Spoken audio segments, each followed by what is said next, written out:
Collagen is the most abundant protein in the human body. Yet by age 20, we have less than already half what we've begun with, and we're losing more and more at a rate that only gets worse as we age. So how do we use diet, supplementation, and lifestyle to reverse this trend? Our guest today is a doctor of pharmacy, a clinical researcher, and no stranger to the podcast. I think this is your fifth appearance, actually. Your new book focuses on the overlooked role of collagen and the amino acid glycine for optimal health, longevity, and vitality. This is the story of the collagen cure with Dr. James DiNicolantonio. Doc, great to have you on again. Thanks. Listen, the last time you were actually here, we spoke about what the new book is, because 5 times in, I always ask you this, and you said it might be sugar cravings, it might be even a cookbook, but you went with collagen instead. Why'd you go that route? So I actually, I have been researching collagen for a really long time. Back when I was 26 years old, I was bench pressing, not even super heavy. It was probably like 80-85% of my 1 rep max. And I ended up tearing my left pectoralis tendon.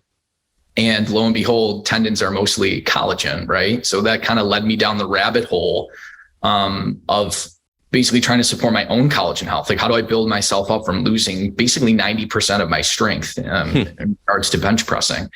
And so that really, I've done research on collagen for a really long time. And it was sort of in the back of my, bank account, so to speak, in the back of the database. And so I just kind of said, collagen sort of catching on now. Maybe I should put a book out about it. And that's really where it kind of stemmed from. It's definitely catching on. There's so much out there that's really collagen powders in general are becoming very big, almost, I would say trendy, but a good thing, probably. But I want to kind of go with, how do you know if you're collagen deficient? Are we all somewhat collagen deficient as we go along? Is there a test we can do to kind of figure that out? That's a good question. There's not like one single test that's going to say, okay, you're collagen deficient. But there have been really good studies that have looked at both collagen content in bone and in skin.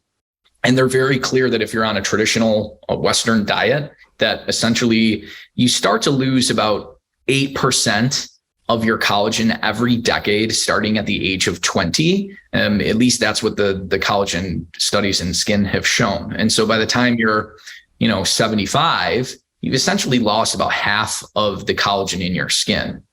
And so most of us really are not, unless you're supplementing or unless you are consuming very high collagen content bone broths, which most are not. You'll know if you put a bone broth in the fridge and it basically solidifies, that gelatin is the collagen content.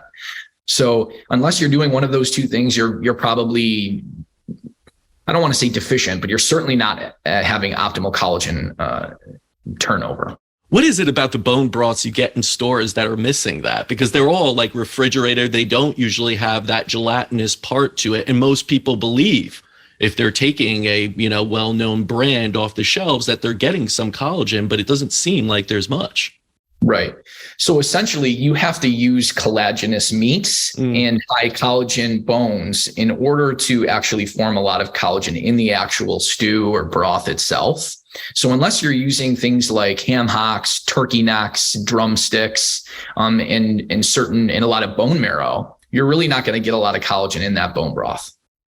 You mentioned that we used to eat from, kind of nose to tail, the whole animal, whereas now we absolutely throw most of that away.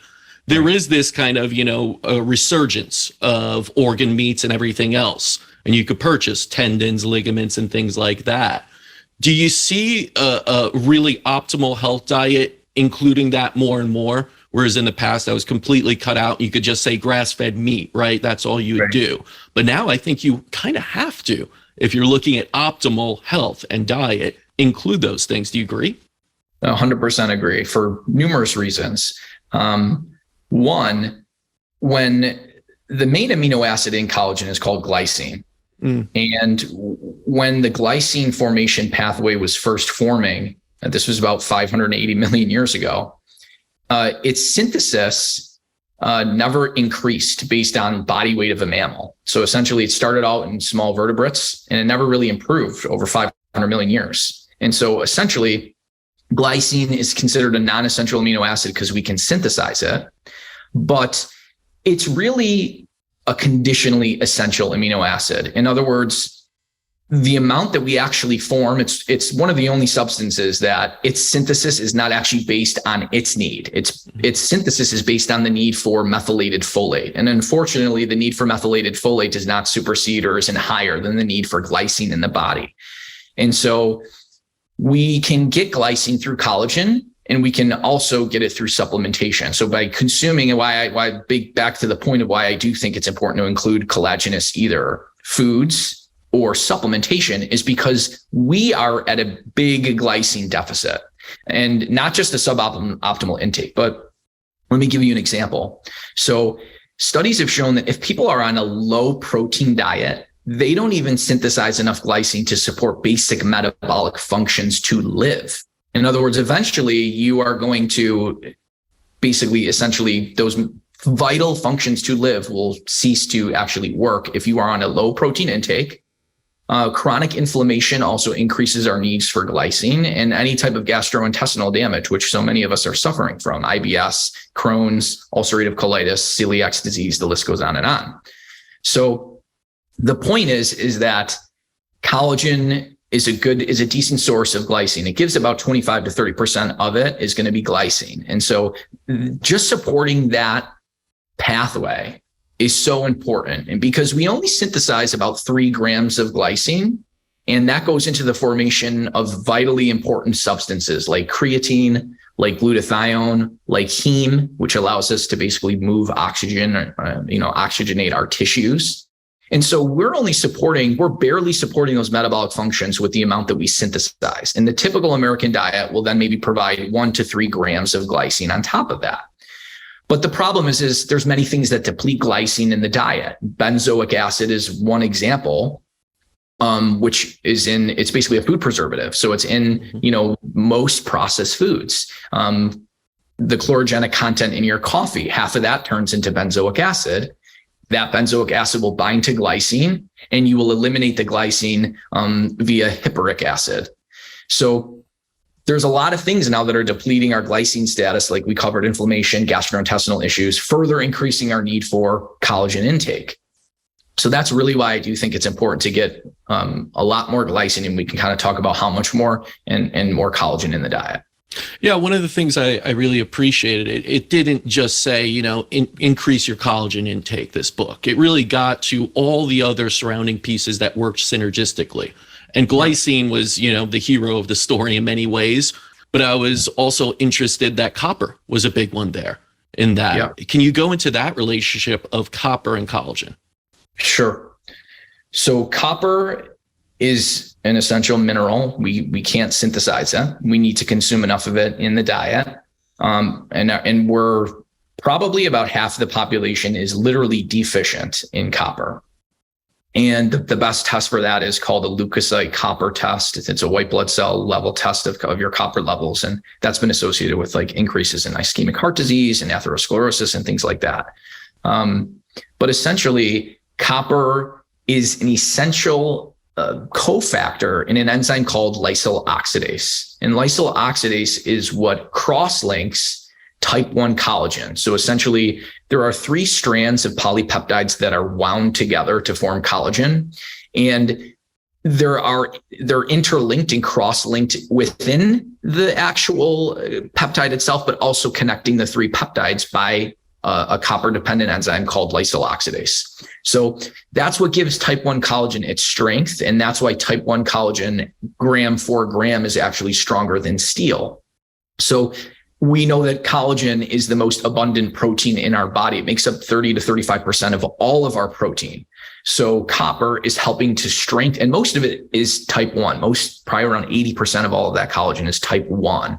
And so copper is what helps to give 80% of the 35% of our protein, aka collagen, most of its strength.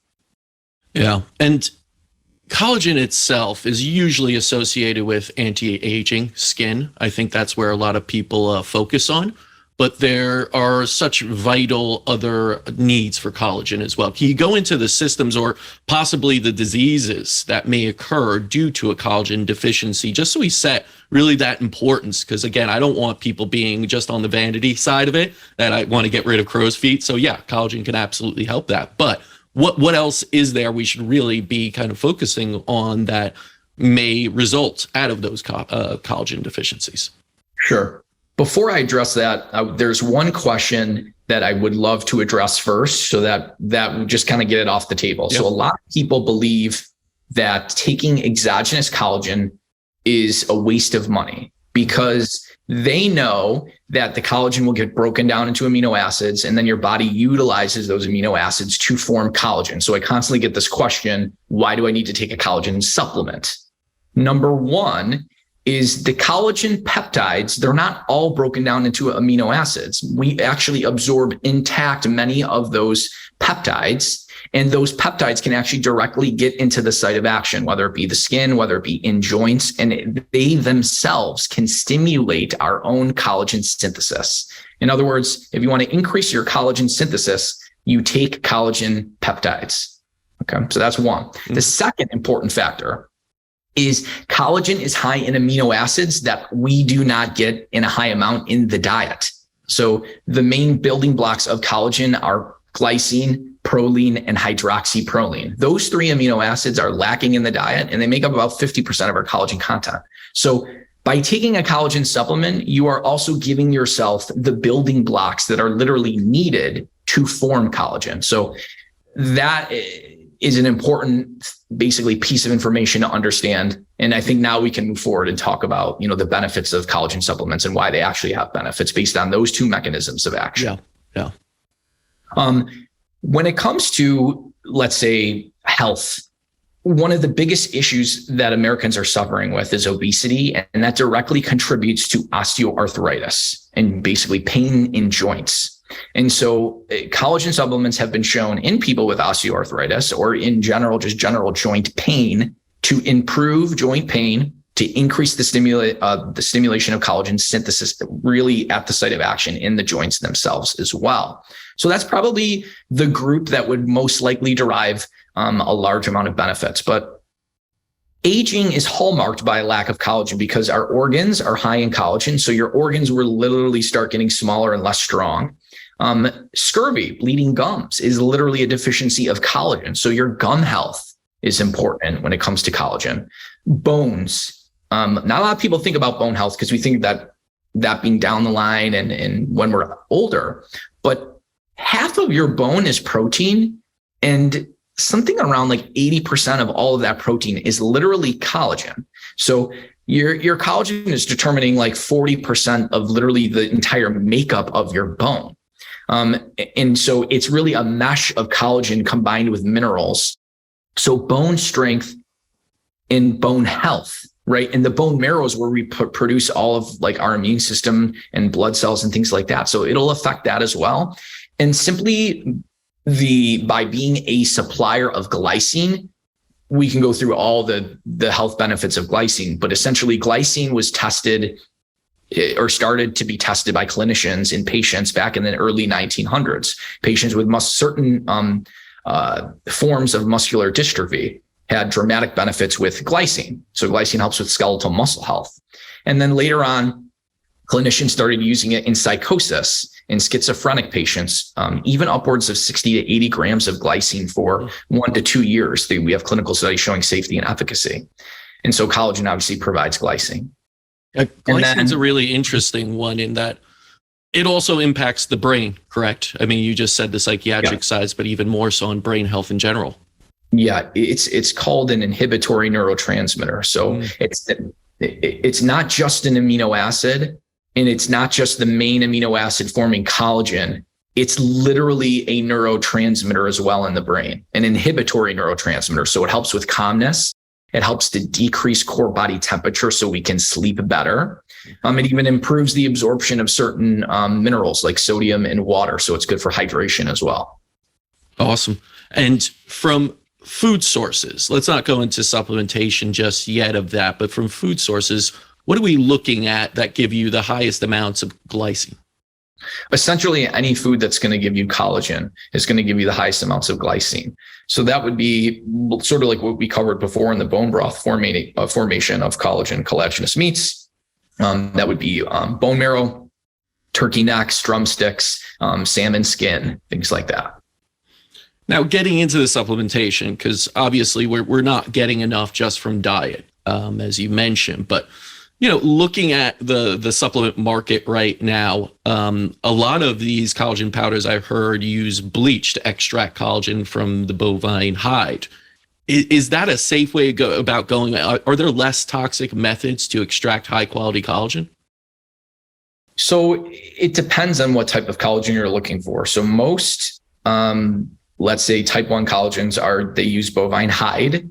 And then a marine source will use basically just the discarded fish, basically what you don't use regarding the flesh, which doesn't mean that it's bad. You're getting, the scales, the fish skin, the bones, so even though it's quote unquote discarded, that's really all the good parts that you're looking for. So some people, if they're concerned with the extraction used for the hide, they'll lean more towards marine collagen. But the hide gives you a little more type 3 compared to marine. But the marine typically has a lower molecular weight and is absorbed better. So there's kind of benefits to kind of combining both, to be fair.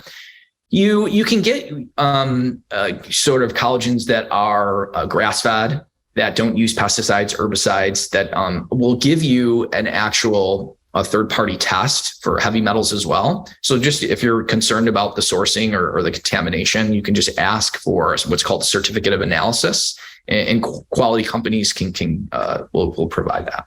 Yeah, it's all about the COA. I know that in production of supplements there. Right. What would you be stacking with that collagen to really make it the most efficient? We talked about like glycine, copper, vitamin C. Is there a certain kind of stack that you would do with your collagen to truly make it bioavailable, make it as efficient as possible? Yeah, I combine my type 1 collagen, which I do actually get multiple sources. I do the bovine hide. I do use the marine. And you mix that together? Yeah, well, I just buy it as a multi-collagen. Okay. Yeah. And then I'll add, the product that I take has eggshell membrane in it. It's a multi-collagen from Ancient Nutrition. And then I also will add what's called type 2 collagen. So type 1 collagen is good for bone and skin health. Type 2 collagen is a little bit better for joints because that's what cartilage is made up of. So it gives you a little bit extra benefit in regards to joint health.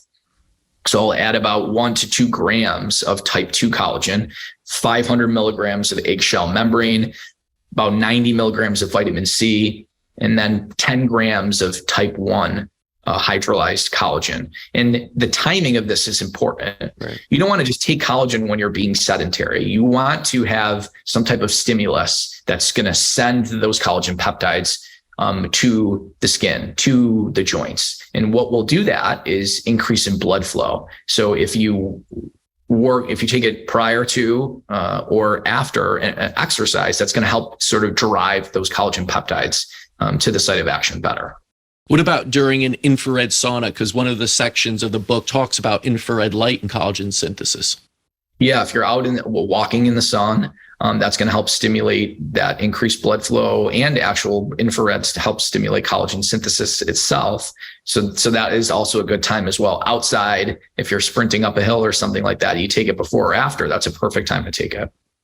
Is exercise at all, even strenuous HIIT exercise at all, depleting collagen? You're taking a lot of kind of hits. You're right. Really stressing things out. The ligaments themselves are somewhat, beat up where collagen kind of resides. Is there any data on that? The need for collagen will dramatically increase based on activity. And that's why really anytime you are heavily active, that's the time when you want to take about 10 grams of collagen. So sort of going back to glycine, the Melendez and colleagues back in 2008 and 2009, they did some really cool experiments, and they took and they looked and they did their estimates on glycine needs for optimal collagen turnover. And they used the most conservative estimates that they could use. They took a sedentary 154-pound adult, and they estimated based on a really high recycle rate of glycine based on daily collagen turnover, how much glycine would we need for optimal collagen turnover. And using all of those very conservative, markers, they came up with that we need 12 grams of glycine per day for optimal collagen turnover. Now, if glycine has a recycle rate closer to cysteine, which is only an 85% recycle rate, then our need for glycine for optimal collagen turnover goes to 36 grams. So we have a range. We don't really know. It could be as low as 12 grams. It could be as high as 36, which is probably why psychiatric patients have been shown to get so much benefit and no side effects from 60 grams, because our need for it is so high. And so you have this range. And again, we only consume 1 to 3 grams in our diet. So there's a lack of about 10 grams as a conservative estimate, right? And so that's why all these studies that have looked at glycine, starting in the 1900s, muscular dystrophy, going to psychosis. And now we have some really cool studies looking at metabolic syndrome, inflammation, blood glucose, and even longevity in animal studies now, showing all these cool benefits with glycine supplementation. It's interesting because you think, and I'm a big proponent of, stick with nature, try to get as much out of your diet. I'm don't do as many supplements, right? But you learn more and more about the data and you say our diet just isn't cutting it anymore. And we're more stressed and are depleted of key nutrients more and more. Do you see, like, in a future, even generations next, that supplementation will be absolutely necessary for almost everyone? I mean, it already sort of is, right? You're talking about this right now. It's exact. So it's sort of the case of, if you're a purist, you sort of look at it and say, well, if we didn't get this through evolutionary times, then A, how could it benefit me? And B, why would I even need it? But the fact is that evolution doesn't care about your longevity. All you had to do was pass on your genes, and that's it.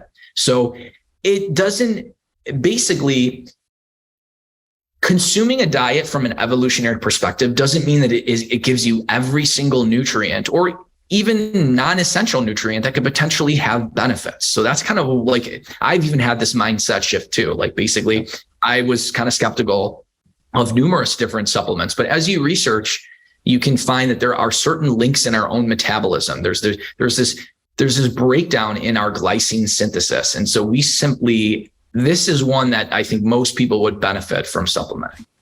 Why is it that so many doctors and health experts in quotes are kind of like really against supplementation in general?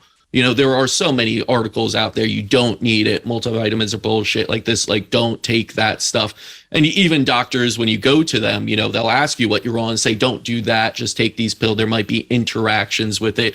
Is it the lack of education? Is it the lack of actual, schooling in nutrition that kind of guides doctors to try and actually, I would say, get people off of supplements?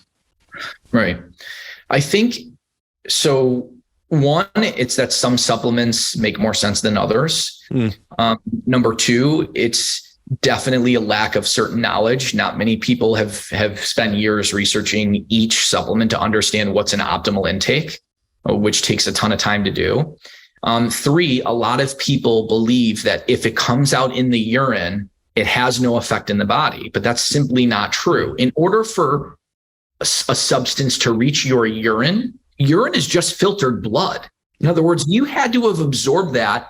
It got in your system. It has to be in your blood circulation. It could be acting on receptors. It could be acting on organs. It could be acting on your immune system.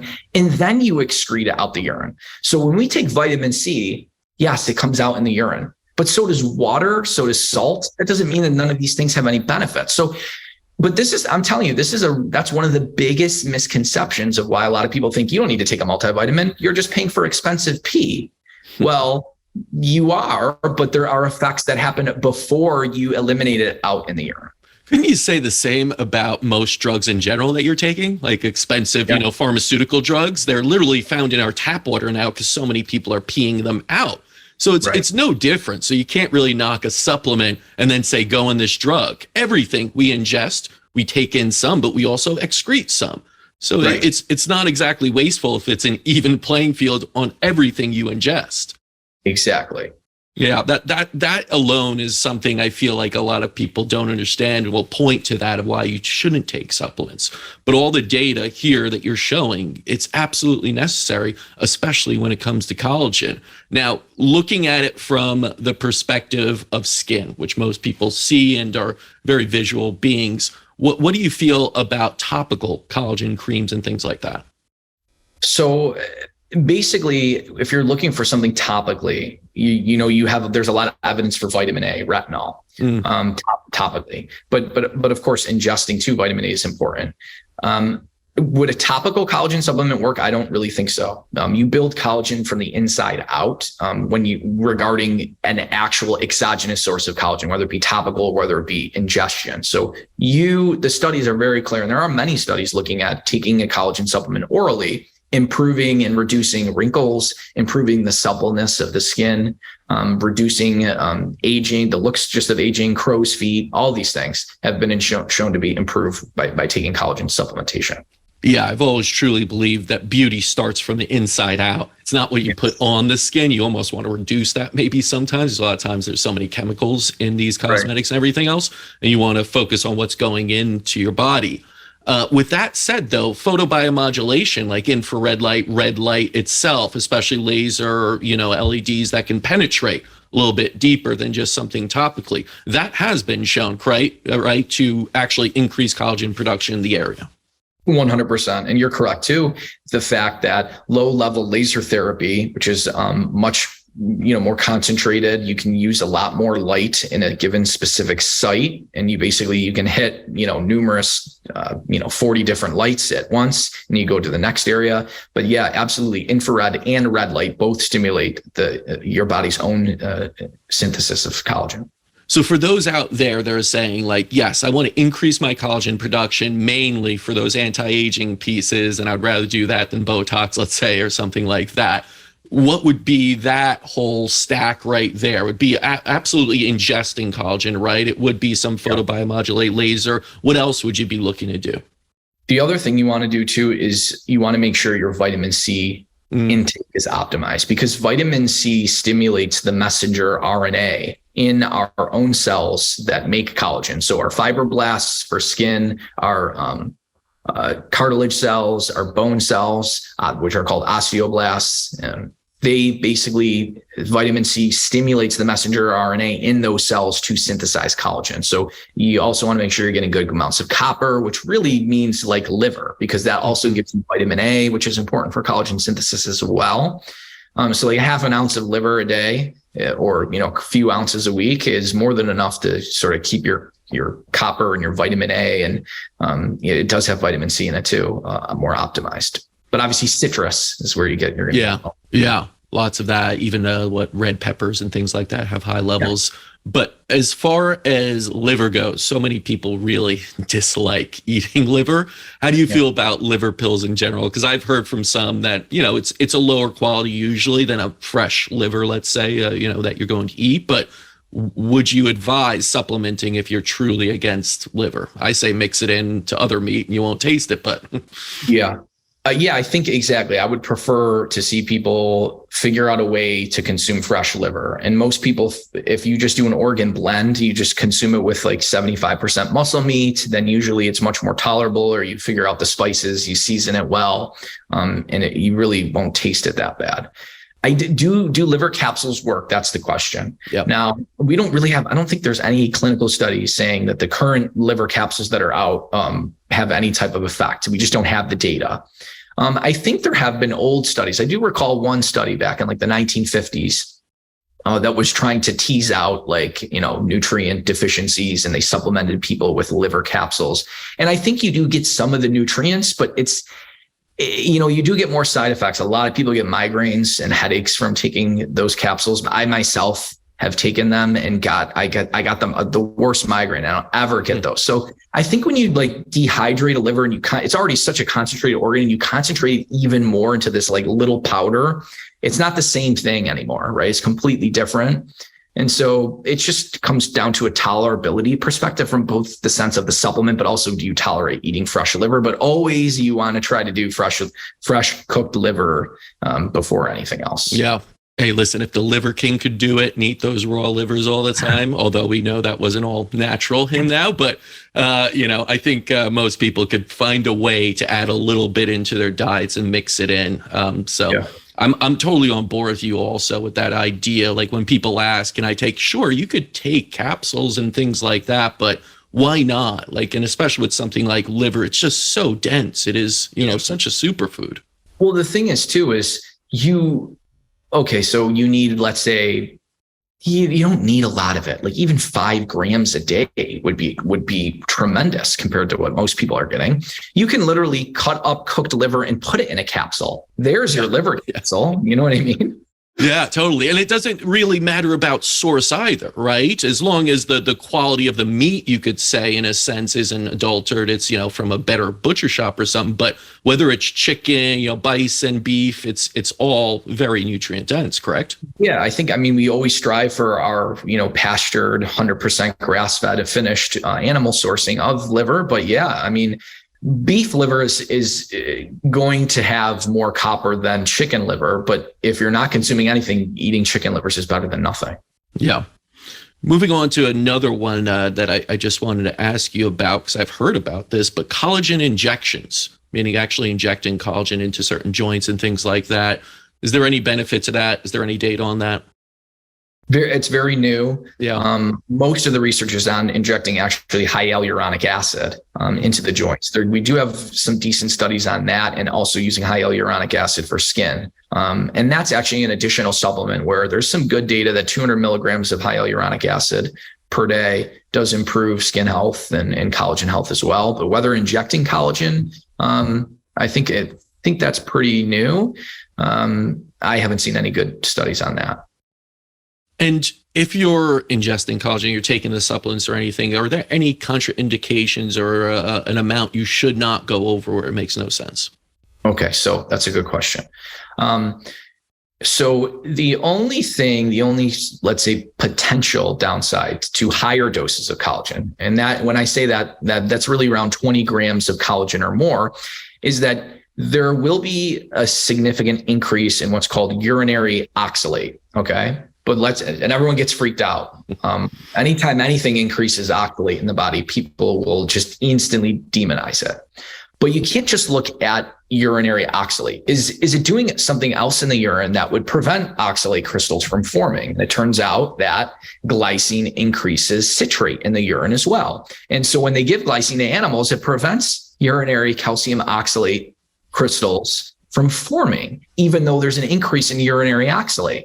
So there is a theoretical increased risk of, let's say, kidney stones when you start consuming 20 grams of collagen or more. It's really not at 10 grams. It's a very minimal. But when you start consuming 20 or more, you're sort of creeping up to the level that we see occurring in kidney stone formers. That doesn't mean that you're going to form a kidney stone, because now maybe you have more citrate in the urine as well, offsetting that increase because of the glycine in there.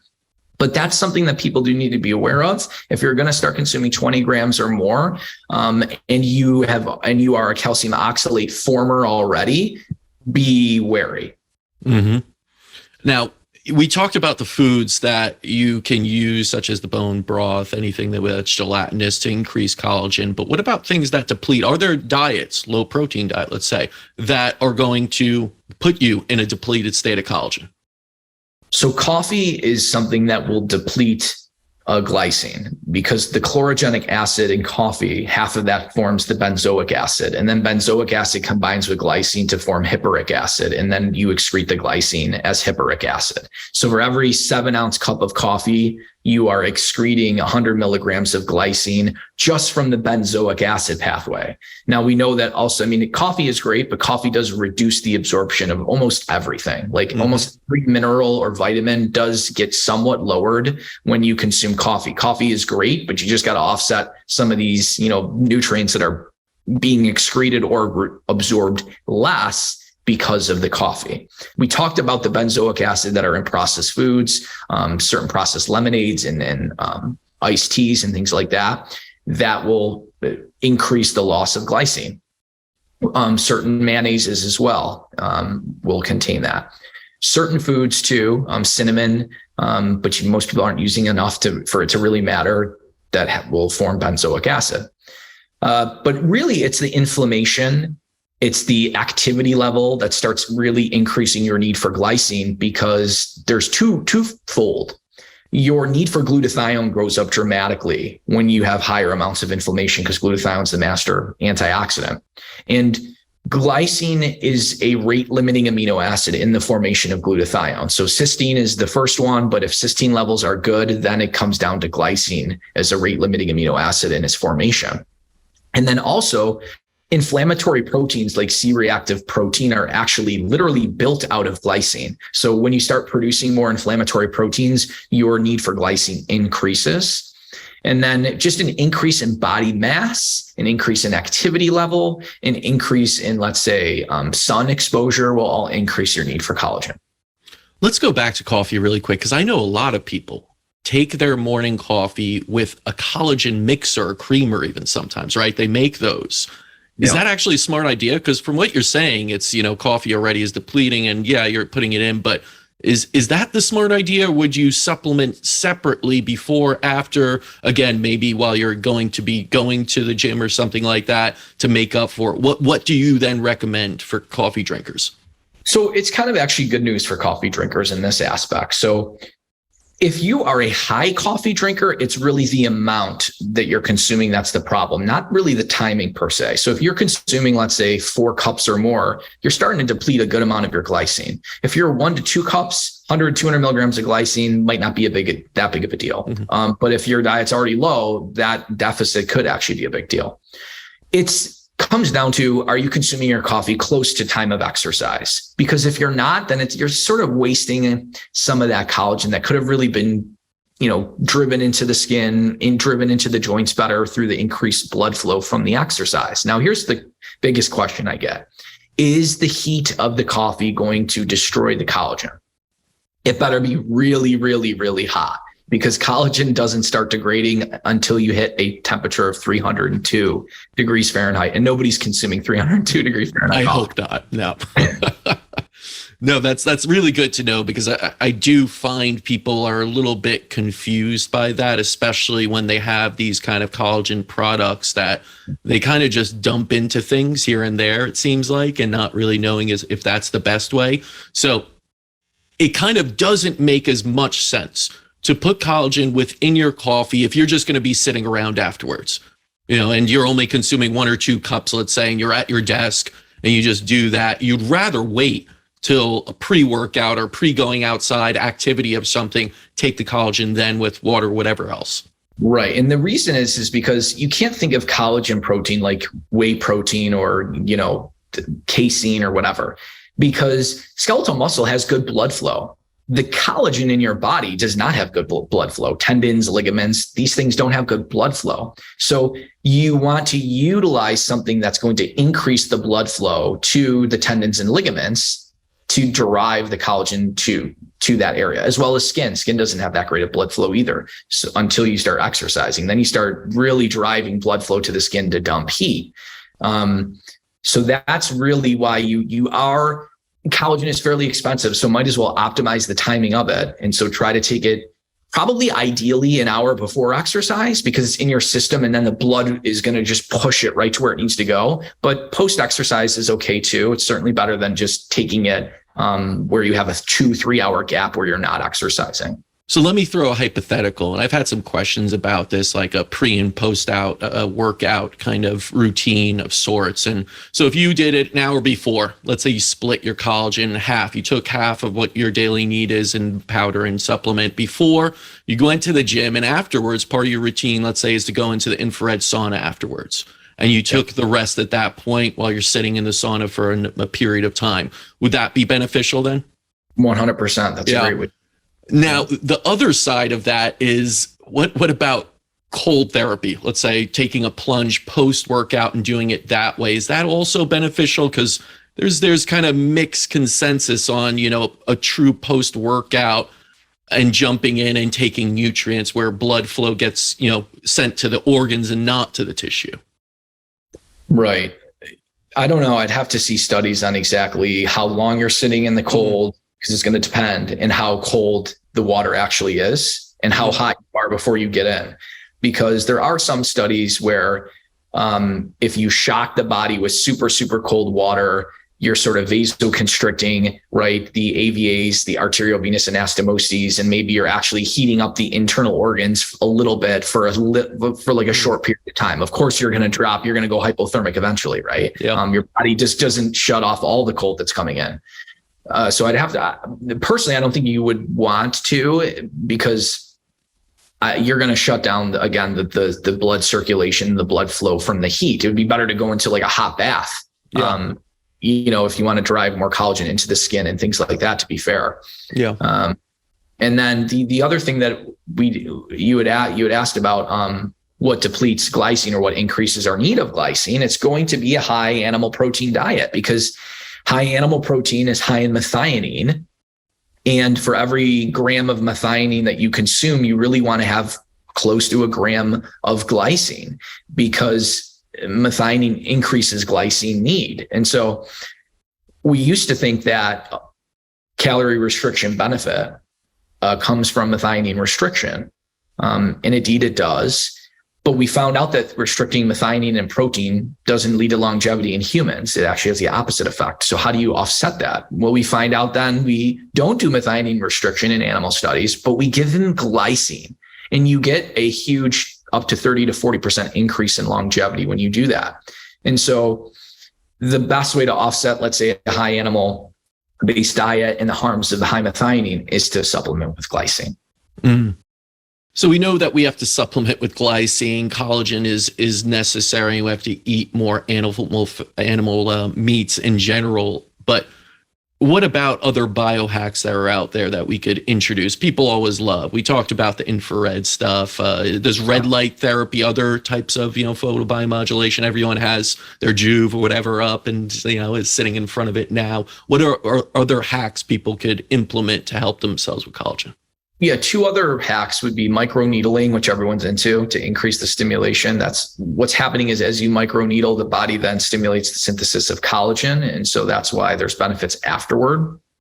And then also blood flow restriction actually has numerous benefits beyond just increasing, potential collagen synthesis. But that's another one too, where you don't fully restrict blood flow. It's a partial restriction of blood flow. And then you do that while you're exercising. And then you take off the restriction during the set.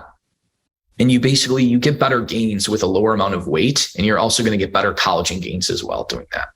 And do you have a recommended one? Because I have really cheap Amazon ones that I use, but there are the really expensive ones that pump up to a certain amount. I just strap it on and you don't cut off circulation. It's not like I'm struggling to put it on and off and it's like my arms are going blue.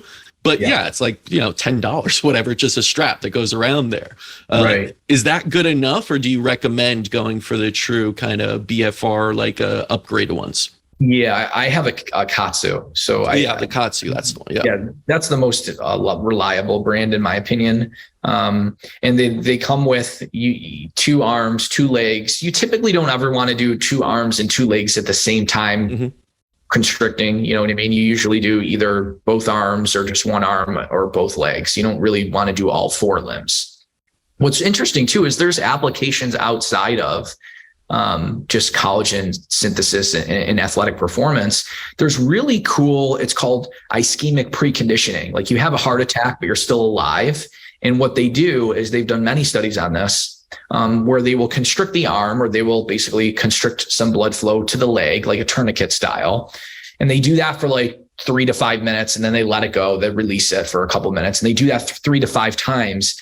And when you do that, you precondition the heart to ischemia, and there's an upregulation of all these sort of defense mechanisms, so that when you reperfuse the heart, a lot of people don't realize that when you reperfuse an ischemic artery, that can kill someone, because there's a huge now rush of blood flow and oxidative burst that occurs. So by preconditioning, there's been studies showing that blood flow restriction can basically increase the survival after a heart attack, which is kind of cool. Really cool. And I mean, your background is cardiovascular research. I got to ask this.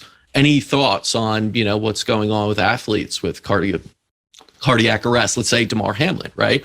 I've watched a lot of football, never saw anything like that. And that's, it could just be an offshoot, but you're seeing a little bit more from what I understand in soccer players in Europe and everything. Just wondering your thoughts on that. Yeah. So my thought more shifts towards the increase in sort of like Achilles tendon ruptures, and there's up to a 10-fold increase. Like we have really good data from Europe as well, showing that just basically over the last 30 years, there's been around a 2 to 10-fold increase in all of these tendinopathies and injuries from tendons and ligaments, which comes back to probably two things. One, probably not getting enough collagen. And two, the switch over to turf from regular grass is probably dramatically increasing, the ruptures of the Achilles tendons. So I think there are some studies looking at mRNA imaging of the hearts after, things that we won't mention, right? Yes. That may increase inflammation in the heart. But for sort of, outside of that, whether there's a link between that particular case or just was it a bad hit, I don't want to speculate. No, it's never good to speculate. It's always good just to ask some questions around, try to get to the root cause of it, because it seems that it's becoming more, but you can't ever speculate. And I agreed with you. That's what I wrote in my last newsletter to say, here are my thoughts. I don't know. We don't know. Right. It's great to ask questions. We shouldn't be told to shut up if we ask them, but we can't, directly say it was this, it was that. Right. And we wish them best and speedy recovery, of course. But even looking at that kind of impact of collagen, let's say, not just on ligaments, could that improve cardiovascular? Could that improve cases of, myocarditis?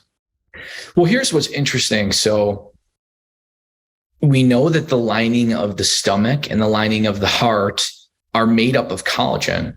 So the lining of the arteries can potentially be improved with collagen supplementation. And we have studies actually showing that endothelial function, arterial health, blood pressure, nitric oxide formation improves with collagen supplementation.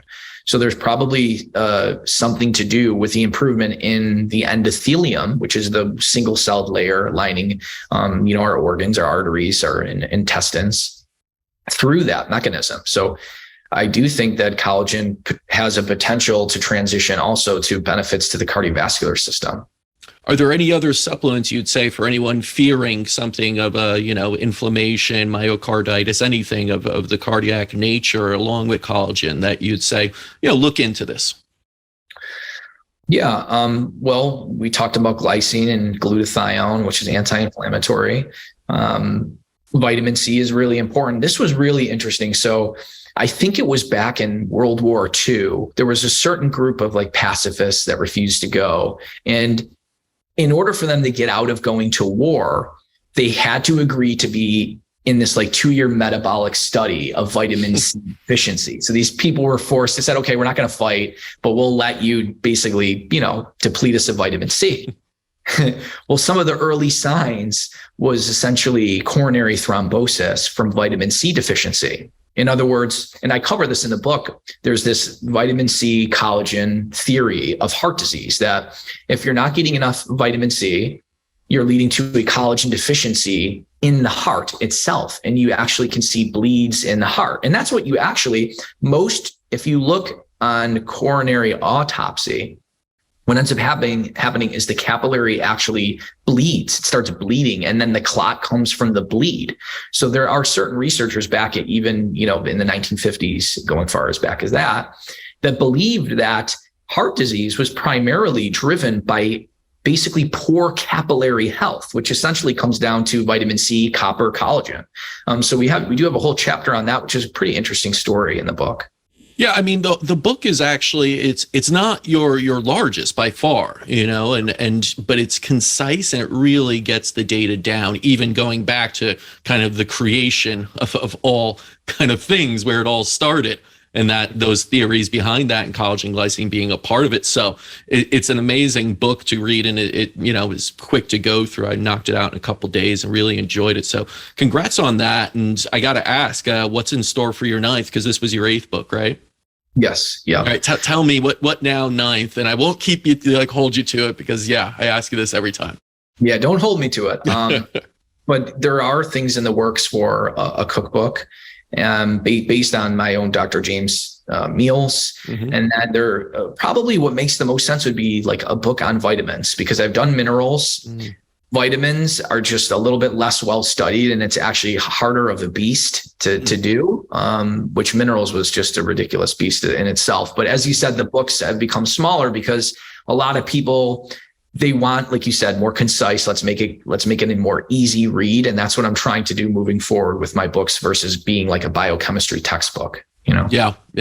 Well, super excited for whatever comes next. I'm sure you'll knock it out in a couple weeks, like you always do with these, and you'll be back on like within a month or so. No, you got the data, and you have to be thinking about this for a while. But you are kind of going through this. I mean, is it that you've been doing this for so long and collecting this that then it's just positioning it all around? You're not starting from scratch each book. No, most books have. So I started publishing. I think I published my first paper around 10 years ago. So I have over 300 academic articles, most on nutrients and nutrition.